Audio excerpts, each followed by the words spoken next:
podcast. Hoje temos a honra de ouvir o professor Florivaldo Dutra de Araújo, que para mim tem uma especial importância. O professor Florivaldo foi meu primeiro professor de Direito Administrativo. E se eu sou hoje um administrativista, eu devo ao professor. Seja muito bem-vindo, professor Florivaldo. Obrigado pelo convite. Nós gostaríamos, num primeiro momento, de identificar qual é a sua participação no Instituto Brasileiro de Direito Administrativo. Há quanto tempo participa dos eventos, como palestrante? Gostaríamos de ouvi-lo sobre isso. Bem, eu comecei a participar dos eventos do IBDA quando eu ainda era aluno de graduação. E no período de graduação foi realizado aqui em Belo Horizonte um dos congressos de Direito Administrativo. Se não me engano, foi o 5º Congresso de Direito Administrativo, foi realizado em Belo Horizonte, ali no Minas Centro. E o professor Paulo Neves de Carvalho era o presidente do IBDA na época, e eu era aluno do professor Paulo Neves e me coloquei como voluntário para ajudar na organização. Então eu me lembro que durante muito tempo, todos os dias, à tarde, eu ia me encontrar com o professor Paulo Neves no local em que era a organização do evento para ajudá-lo. E na época não havia muitas das facilidades que existem hoje, né, de comunicação, enfim, tudo era, vamos dizer assim, muito artesanal, né? Então foi uma experiência muito interessante, com todo aquele entusiasmo, né, que só o professor Paulo Neves tinha. E para os parâmetros da época, foi um congresso que realmente marcou, porque o Minas Centro foi todo ocupado pelo congresso, então nós tínhamos o auditório maior em que se realizavam as conferências e todos os outros auditórios menores, salvo engano eram 4, todos também ocupados simultaneamente com outras atividades, com painéis, com a apresentação de teses, porque foi um congresso em que muitos, eu acho que foi, pelo que eu me lembro, um congresso com o maior número de teses já apresentadas. Então, realmente marcou. Quem quer que tenha participado daquele congresso, certamente não se esquece. Então, foi aí que eu comecei. E aí, a partir daí, participei já como aluno de pós-graduação de outros congressos e depois já como professor. É curioso que desde essa época é perceptível que havia uma preocupação com alguns dos temas clássicos da teoria geral do direito administrativo, como por exemplo o tema da discricionariedade administrativa. Uma questão técnica que ainda gera discussões é a teoria dos motivos determinantes em aspectos como revogação de ato administrativo. Nesse prisma, há limites que o senhor entende que já são clássicos e que a gente ainda tem dificuldade de operacionalizar? Como que a gente tem a atualização de teorias, como a teoria dos motivos determinantes, e qual foi sua participação da dissertação de mestrado nesse ponto específico? O tema da discricionariedade é um dos temas mais relevantes e mais complexos, né, do direito administrativo. E até falando do 5º Congresso, novamente, aqui em Belo Horizonte, me lembro de dois momentos marcantes. O professor Agustín Gordillo, grande mestre argentino, esteve no congresso aqui, no 5º Congresso em 86, e o tema da palestra dele foi a razoabilidade como limite da discricionariedade, me lembro muito bem. E também nesse congresso, o professor Carlos Ari Sundfeld, salvo engano, então, aluno do mestrado da PUC de São Paulo, ainda apresentou uma tese sobre discricionariedade e revogação dos atos administrativos, limites à discricionariedade na revogação. Então, são temas clássicos e que foram discutidos e continuam sendo discutidos nos vários congressos. E na minha dissertação de mestrado, eu escrevi também sobre influência, né, dessas discussões que se tornaram mais intensas com a redemocratização do Brasil e com a nova Constituição, em que houve uma ampliação do controle dos atos administrativos, houve uma ampliação das exigências de legalidade, e não só legalidade, mas de também legitimidade da ação administrativa, e a minha dissertação tratou da motivação dos atos administrativos, que na época era um assunto pouquíssimo estudado e com uma visão predominante de muita restrição ao dever de motivação, ou seja, a maioria da doutrina entre nós tinha a ideia de que o dever de motivação era algo bem mais restrito.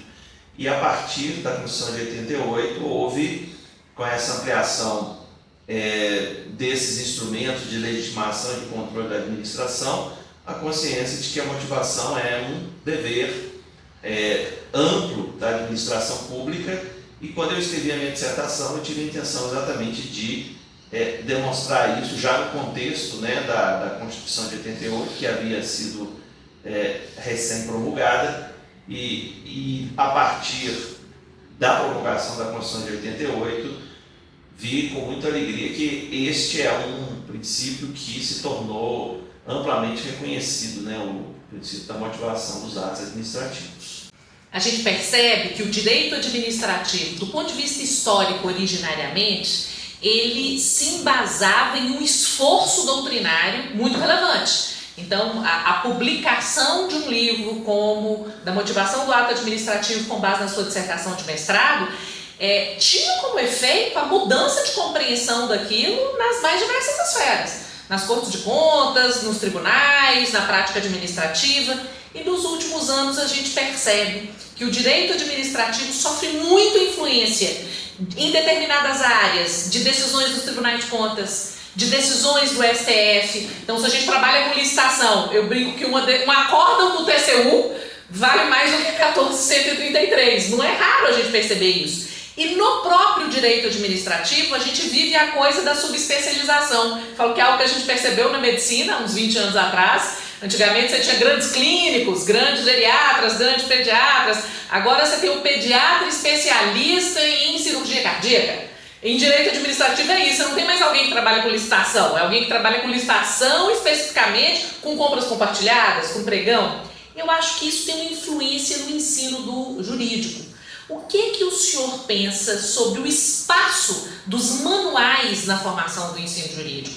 Essa especialização, ela tem alguma limitação na repercussão da prática jurídica, do ensino, para quem está na ponta formando gerações de direito administrativo? Qual é a sua percepção? Bem, o que ocorre no caso do direito administrativo é que o direito administrativo se ampliou muito.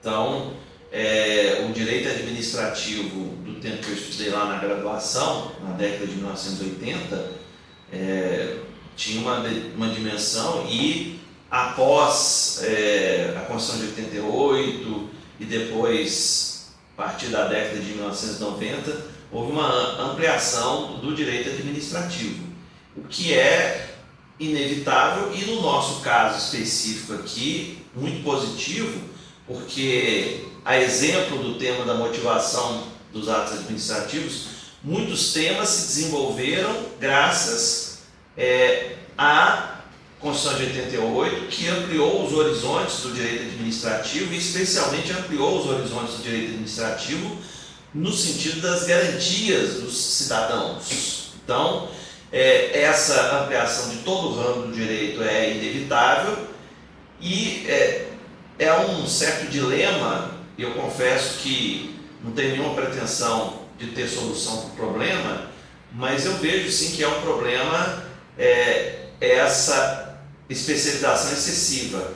Mas, por outro lado, considerando que o conhecimento em geral se multiplica, se amplia cada vez mais, também é compreensível que as pessoas, por uma limitação clara, de todo ser humano, limitação de tempo e de outras questões, acabe se especializando num determinado ponto. Mas isso efetivamente eu vejo como algo que tem um lado negativo, né? Que é a perspectiva de perder uma visão mais ampla, e eu acho que não só do direito administrativo. Eu vejo que há conceitos gerais do direito, conceitos que são o que nós chamamos de teoria geral do direito, que também ficam num plano muito secundário. E, na verdade, o direito, todos os ramos do direito, por mais especializados que sejam, trabalham com conceitos comuns, conceitos básicos comuns a todos os ramos do direito. E eu acho que, muitas vezes, essa perda de perspectiva mais ampla faz com que haja um subdesenvolvimento de alguns temas dentro dos ramos específicos do direito e, por outro lado, às vezes também um excessivo desenvolvimento de outros. Então há um certo desequilíbrio no conhecimento dentro de cada ramo do direito, em razão dessa perspectiva que vai se perdendo da teoria geral do direito, né? Como disse, eu não tenho solução, porque eu sei que isso é um problema muito difícil de superar, mas não tenho dúvida de que o especialista do direito, qualquer ramo do direito, nunca deve perder a perspectiva da teoria geral do direito. Ele deve sempre revisitar esses conceitos básicos, porque sobre eles é que todos os ramos do direito constroem seu conhecimento. E é conversando com alguém que tem essa visão sistêmica, típica da teoria geral do direito, que eu gostaria de colocar para discussão um ponto muito específico, que foi a decisão do Supremo Tribunal Federal na ADI 2135, a velha e boa história do regime jurídico único, qual o regime de servidores, que era uma questão que nós já discutimos há 20 anos atrás. A gente já discutia isso aqui na Faculdade de Direito, e o professor colocou isso para discussão nos 2 anos que ficou à frente da Comissão de Agentes Públicos do IBDA. A pergunta é: como o senhor avalia os impactos, tanto os práticos quanto os teóricos, para a organização administrativa e para a gestão de pessoal no serviço público, da decisão de mérito da ADI 2135? Bem, essa decisão do STF considerou que a alteração do caput do artigo 39 da Constituição Federal, que previa o regime jurídico único, e cuja alteração ocorreu com a emenda 19 de 98, é uma alteração que se deu validamente, porque a discussão dessa ADI 2135, que levou o Supremo Tribunal Federal a suspender os efeitos da nova redação do artigo 39, caput, é que o processo legislativo não havia sido observado. Aparentemente, entendeu o Supremo que especificamente essa alteração do caput do artigo 39 não havia sido aprovado pela Câmara dos Deputados com o quórum de 3/5 dos votantes, como manda a Constituição. E aí o Supremo, então, por uma questão de procedimento, suspendeu os efeitos. E agora, recentemente, entendeu inversamente, que na verdade não houve ofensa ao processo legislativo. E aí a nova redação está em vigor, e significa que o regime único não é mais obrigatório. Mas o regime único também não é proibido. O que nós temos agora é uma norma da Constituição que não mais faz referência. Isso significa dizer que as entidades federativas que quiserem manter o regime único podem mantê-lo. Por outro lado, aquelas que, como já é o caso da União, que já até possui lei desde 2000, a Lei 9962, que regulamenta o regime trabalhista na administração federal. Então, no caso da União, ela vai poder voltar a admitir pelo regime trabalhista. Isso terá consequências. E há ainda desdobramentos que precisarão ser discutidos. Eu faço votos que o legislador, que o governo, em todos os níveis, tenha muita calma e muito critério para que isso não gere mais judicialização. Então, vou dar um exemplo. O próprio Supremo Tribunal Federal, quando julgou o mérito dessa ação direta de constitucionalidade, frisou que não pode haver alteração do regime dos servidores atuais. Então, portanto, já está sinalizado que os servidores do regime estatutário atuais, por exemplo, no caso da União, não poderão ter os seus cargos transformados em empregos. Por outro lado, existem decisões, manifestações do Supremo Tribunal Federal no sentido de que determinadas carreiras da administração pública necessariamente deverão ser de regime estatutário. Me lembro, por exemplo, de lei da década de 90 que determinou que o regime de trabalho das agências reguladoras seria o regime trabalhista. Mas o Supremo Tribunal Federal, por uma liminar, suspendeu os efeitos, entendendo-se por aquela liminar que o regime das agências reguladoras, especialmente para os cargos de efetiva trabalho na área de regulação, deveriam ser estatutários. E essa liminar, esse liminar foi concedida, depois o mérito não foi julgado, porque a determinação legal foi revogada e aí a ação foi extinta. Mas, só para dar um exemplo, que há uma sinalização de que deverá o Estado brasileiro, em todos os níveis federativos, deverá observar alguns critérios para estabelecer esses regimes. Então, é preciso ter calma, porque não significa, no meu modo de ver, que está liberado de maneira ilimitada a escolha de regime. Então, nós vamos ter que fazer um debate agora sobre essa questão. A gente percebe que as estruturas do Estado, elas conseguem exercer as suas competências, atingir as suas finalidades, a partir de alguns pilares. Um dos pilares, o quadro pessoal. O outro pilar, a viabilidade de serem celebrados contratos administrativos. O que no Brasil nos coloca na discussão do grande buraco negro das licitações. Eu me recordo que, como professora substituta há 20 anos atrás, eu tive a oportunidade de substituir o professor numa aula sobre dispensa de licitação. Então, há 20 e tantos anos atrás, a gente já tinha estudos em relação à 8666 com preocupação de operacionalização prática. Agora nós temos a 14133, que ficou exclusiva depois de 2023, e aí a gente vive um momento disruptivo na administração do ponto de vista contratual. E na Assembleia Legislativa, como procurador, o senhor atua em processos licitatórios na segunda linha de defesa, como assessoramento jurídico, a consultoria jurídica.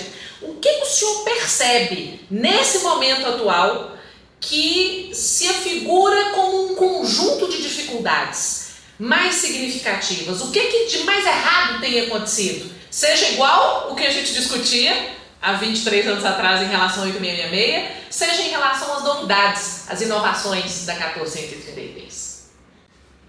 Bem, o que a gente nota em matéria de licitação é que cada vez que surge uma nova lei, essa lei vem mais detalhada, mais rigorosa e sem levar em consideração as diferenças entre as diversas entidades estatais.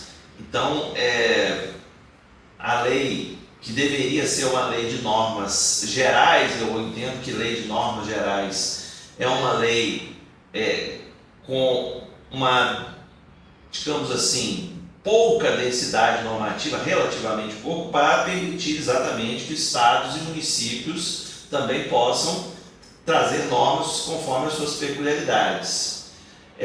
Mas por outro lado, e aí de novo estamos diante de um dilema, a experiência é que em momentos, em tempos passados, em que houve mais possibilidade de normatização dessa matéria por estados e municípios, essas entidades também normalmente não cuidaram disso ou não tiveram a preocupação de tratar a questão conforme as suas peculiaridades. Então, infelizmente, nós temos no Brasil uma federação, mas nós temos uma cultura política que é centralista, né? Por exemplo, a gente sempre vê a reclamação dos estados e municípios em relação à centralização da União, mas quase sempre isso se dá em torno da questão de verba, de orçamento, né, da questão financeira. E a gente sabe que estados e municípios não desenvolvem, pelo menos na sua grande maioria, as suas possibilidades de legislar e de inovar, inclusive, de trazer novas soluções. Quer dizer, a grande riqueza do federalismo seria se nós tivéssemos, por exemplo, todos os estados brasileiros pensando nas suas peculiaridades, nas suas compras públicas, criando mecanismos e reivindicando que eles pudessem ter essa possibilidade. Como não há essa cultura, o legislador federal, por sua vez, tende sempre toda vez que trata de licitação e contratação e outras matérias, a detalhar cada vez mais, de tal maneira que a competência legislativa de estados e municípios nessa matéria fica sempre apenas, digamos, na abstração, fica sempre na possibilidade, mas nunca é realizada. De tal maneira que eu acho que o ideal seria que realmente a lei de licitação não fosse tão rígida quanto ela cada vez mais. Mas, por outro lado, nós precisaríamos que os estados e municípios se dispusessem efetivamente a regulamentar essa matéria, trazendo as suas peculiaridades. Tomara que a gente consiga um dia caminhar para isso, mas, infelizmente, por enquanto, a gente continua vivendo nessa excessiva centralização dessa normatização. A gente percebe que a gente vive hoje um momento de críticas ao poder legislativo. Seja quando ocupa espaço, quando não exerce as suas competências devidamente. E esse momento, que tem uma repercussão crítica na própria concepção de democracia, permite que quem trabalha, por exemplo, na consultoria, no assessoramento do Poder Legislativo, tenha uma visão muito específica do que pode ajudar do direito administrativo na regularidade, na integridade, na transparência da atuação. O que o senhor vislumbra que o direito administrativo pode trazer aos processos administrativos e aos processos legislativos do parlamento, de modo a gente alcançar melhor transparência, integridade e regularidade, professor? Bem, você usou aí a palavra processo, né? Na verdade, toda atuação do Estado é processual, ou seja, o Estado não chega a uma decisão que vai influenciar a vida do cidadão por um único ato. Quase sempre é um caminho que se percorre, né? Processo é isso, é o caminho que se percorre até que chegar a uma determinada decisão. E, historicamente, dentro do Estado de Direito, o processo judicial se desenvolveu desde o início e se desenvolveu muito mais. Então, nós temos muito mais uma preocupação sobre o caminho que o juiz vai percorrer até chegar a uma decisão final, e ainda está relativamente menos desenvolvido o processo administrativo, embora especialmente no Brasil, nos últimos 20, 30 anos tenhamos feito bons progressos, e também o processo legislativo também é algo que o direito não cuida com toda a atenção que, no meu modo de ver, deveria cuidar, e também os próprios parlamentares deveriam ter uma preocupação maior com essa questão do processo legislativo, porque o caminho que o legislador faz para chegar a uma decisão condiciona a legitimidade do que ele está fazendo. Então, quando nós assistimos atualmente, recentemente, algumas vezes, o Congresso Nacional, a Câmara dos Deputados, tomar decisões de maneira afoita, tomar decisões em que a gente é surpreendido que toda uma discussão de um projeto legislativo deixou de ser feita, porque, na verdade, começou-se a discutir uma matéria de noite e terminou-se na madrugada. E aí a gente acorda no dia seguinte com a surpresa de que existe uma nova lei, às vezes uma nova emenda constitucional aprovada, né, com repercussões amplas na sociedade. Então, o poder legislativo precisa ter mais cuidado, na minha opinião, na observância do processo, assim como o administrador também precisa ter cuidado na observância do processo, ou seja, ele tem que ter atenção no caminho que ele vai percorrer para chegar a uma decisão, especialmente para permitir que a sociedade acompanhe o que está sendo feito e para que os interessados, para que aqueles que serão atingidos por essas decisões possam apresentar os seus pleitos, as suas reivindicações, os seus argumentos, para que as decisões sejam legítimas. Professor, o senhor teve uma oportunidade que eu considero única e muito positiva, que foi a experiência como bolsista da Universidade Alemã de Ciências da Administração Pública. E essa compreensão a respeito de um outro sistema, ela claramente tem influência na formação e no modo de ver o direito administrativo local, por assim dizer. Como essa experiência internacional influenciou a sua compreensão do direito administrativo brasileiro? Tem aspectos do modelo alemão que o senhor considera que tem uma repercussão potencial positiva na nossa realidade? Bem, conhecer o sistema jurídico de outro país é sempre importante, porque nos permite ter olhos mais críticos para o nosso sistema. Então, eu entendo que toda pessoa que tiver a oportunidade deve se debruçar, deve conhecer outros sistemas jurídicos.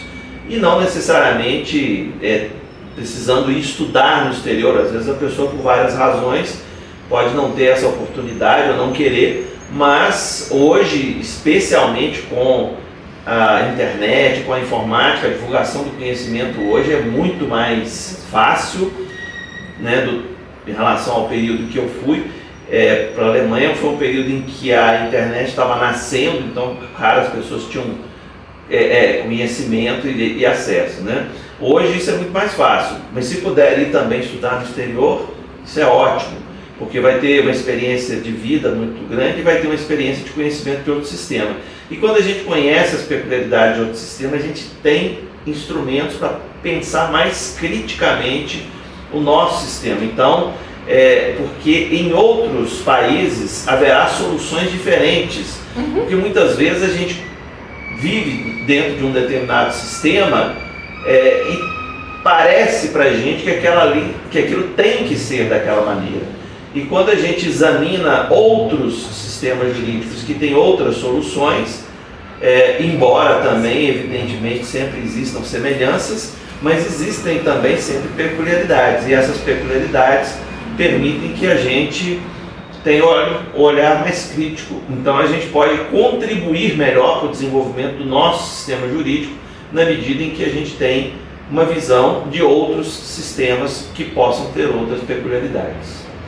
Eu falo que eu tive a sorte de entrar no direito administrativo pelas mãos do professor Florivaldo, e várias das lições que ele passou, e eu não falo só de direito administrativo, eu falo da seriedade, da dedicação, do comprometimento, marcaram. Na minha turma nós somos 5 administrativistas, e eu tenho certeza que fruto do trabalho do professor como no exercício do magistério como mestre mesmo, não só como um professor. E aí eu gostaria de dividir essa que é uma benesse da minha formação com aqueles que agora estão ouvindo a gente. Eu queria pedir para o senhor deixar um legado, uma frase, um conselho, um pitaco, algo que o senhor considere muito importante, seja para o estudante, para o gestor, para quem tem o direito administrativo na vida cotidiana. Bom, o que eu gostaria talvez de dizer que existe no campo do direito uma ideia de que um curso de direito bom é um curso, entre aspas, prático, né? Mas é preciso dizer o seguinte: não se consegue desenvolver uma prática adequada sem uma teoria sólida, porque na verdade, o que é a vida do profissional do direito, seja ele juiz, membro do Ministério Público, advogado, na verdade, a vida vai nos apresentar certas situações de fato e nós vamos ter que dar uma resposta para aquela situação de fato em termos jurídicos, ou seja, nós analisamos fatos e dizemos quais são as consequências jurídicas, as consequências normativas daquilo, né? Então alguém chega no escritório de advocacia, conta lá uma história que aconteceu na vida dele e ele quer uma solução jurídica, seja para receber uma indenização que ele acha que tem direito, seja para obrigar uma pessoa a cumprir uma obrigação que a pessoa assumiu com ela. E para que o profissional do direito possa saber dar a solução jurídica para aquele problema, ele precisa ter uma boa formação teórica, porque ele precisa saber enquadrar naqueles fatos os conceitos jurídicos. Se o profissional não tem uma formação teórica sólida, ele será um profissional que vai ficar sempre dependendo de um modelo de alguma coisa, né? Ele quer sempre copiar um modelo, ele quer sempre encaixar alguma coisa numa petição anterior que alguém fez, que ele copia, e isso é uma maneira muito limitada e às vezes fadada ao insucesso de se desenvolver profissionalmente. Então a prática é muito importante, porque a prática nos coloca diante de situações fáticas que nos obrigam a pensar e desafiam muito, né? Mas por outro lado, a teoria não pode ser deixada de lado. E infelizmente eu tenho notado que nas gerações mais recentes de alunos há uma resistência maior a ler. Eu lembro que no tempo em que eu estudava e depois já alguns anos como professor, a gente via mais os alunos disponíveis para ler livros, né? E estudar também pelos livros, e hoje eu vejo uma certa resistência contra a qual eu até procuro tentar trabalhar. Eu sempre passo textos para os alunos, sempre cobro interpretação de textos nas provas para tentar mostrar aos alunos que é necessário desenvolver esse raciocínio também teórico sólido. E é pela leitura que se chega a isso. Então hoje eu acho que o grande desafio dos professores de direito talvez seja tentar mostrar aos alunos a importância da leitura e do desenvolvimento do raciocínio escrito, lendo e escrevendo textos. Então eu acho que esse é um grande desafio, e isso é algo que eu diria aos alunos todos de direito e também aos profissionais, porque nós precisamos sempre continuar estudando, lendo, para desenvolver o nosso raciocínio no dia a dia. Como discípulo do professor Florivaldo, eu confesso que rezo pela mesma cartilha, insisto sobre a mesma coisa e às vezes usando um argumento muito pragmático. Eu falo assim: se vocês não tiverem bagagem teórica, vocês não vão conseguir construir modelos. E quem não constrói modelos hoje é substituído pela inteligência artificial, é substituído pelo algoritmo que vai repetir o modelo que alguém fez. Então nós precisamos ser capazes de pensar. Agradeço muito as lições, e eu não estou falando só das lições de hoje, eu estou falando de toda uma vida, e recomendo a vocês que leiam os livros e que acompanhem as palestras do professor. É um enorme prazer ter o senhor aqui hoje, professor, muito obrigada. Eu que agradeço, sempre à disposição. Não percam o próximo episódio do IBDA Podcast, venha assistir com a gente. Obrigada!